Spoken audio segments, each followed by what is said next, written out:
Департамент ветеринарии запустил акцию бесплатной стерилизации животных. Акция проходит в Государственной ветеринарной лечебнице Якутска. Юрий Осипов находится на прямой связи со студией и готов рассказать. Юра, приветствую, тебе слово.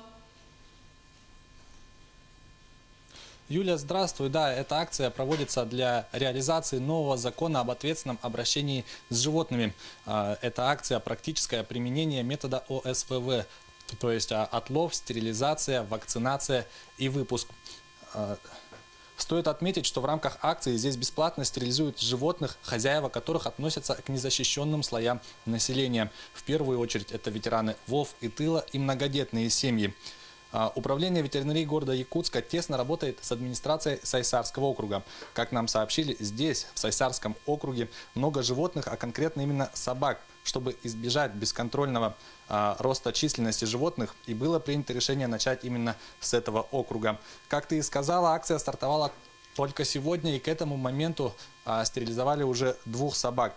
К этому времени мы поговорили с хозяйкой одной из собак. Давайте послушаем. 2002 года со 2 февраля умудряюсь подбирать бездомных, больных, замерзающих собак, кошек, не имея собственного жилья, денег, больной человек с бронхиальной астмой, потому что жалко.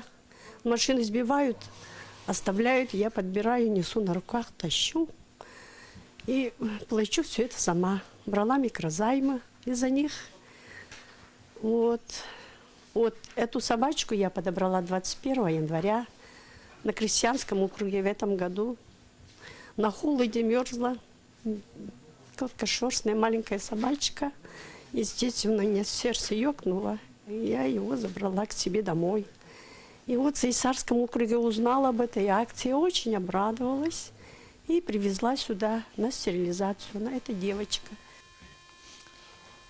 Ну и в завершение хотелось бы отметить, что эта лечебница только начало акции. В перспективе ее планируется расширить по всей республике. Юля, на этом у меня вся информация. Спасибо, Юра. Действительно нужная акция. Я напомню, это был наш корреспондент Юрий Осипов.